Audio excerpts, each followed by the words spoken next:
بسم الله الرحمن الرحيم يسبح لله ما في السماوات وما في الأرض له الملك وله الحمد وهو على كل شيء قدير هو الذي خلقكم فمنكم كافر ومنكم مؤمن والله بما تعملون بصير خلق السماوات والأرض بالحق وصوركم فأحسن صوركم وإليه المصير يعلم ما في السماوات والأرض ويعلم ما تسرون وما تعلنون والله عليم بذات الصدور ألم يأتكم نبأ الذين كفروا من قبل فذاقوا وبال أمرهم ولهم عذاب أليم ذلك بأنه كانت تأتيهم رسلهم بالبينات فقالوا أبشر يهدوننا فكفروا وتولوا واستغنى الله والله غني حميد زعم الذين كفروا أن لن يبعثوا قل بلى وربي لتبعثن ثم لتنبؤن بما عملتم وذلك على الله يسير فآمنوا بالله ورسوله والنور الذي أنزلنا والله بما تعملون خبير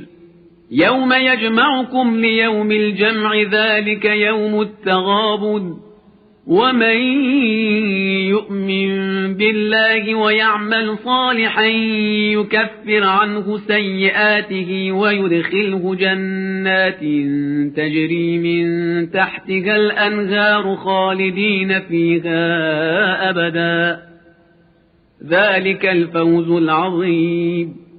والذين كفروا وكذبوا بآياتنا أولئك أصحاب النار خالدين فيها وبئس المصير ما أصاب من مصيبة إلا بإذن الله ومن يؤمن بالله يهد قلبه والله بكل شيء عليم وأطيعوا الله وأطيعوا الرسول فإن توليتم فإنما على رسولنا البلاغ المبين الله لا إله إلا هو وعلى الله فليتوكل المؤمنون يا أيها الذين آمنوا إن من أزواجكم وأولادكم عدوا لكم فاحذروهم وإن تعفوا وتصفحوا وتغفروا فإن الله غفور رحيم إنما أموالكم وأولادكم فتنة والله عنده أجر عظيم فاتقوا الله ما استطعتم واسمعوا وأطيعوا وأنفقوا خيرا لأنفسكم ومن يوق شح نفسه فأولئك هم المفلحون إن تقرضوا الله قرضا حسنا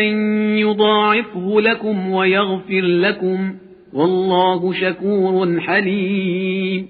عالم الغيب والشهادة العزيز الحكيم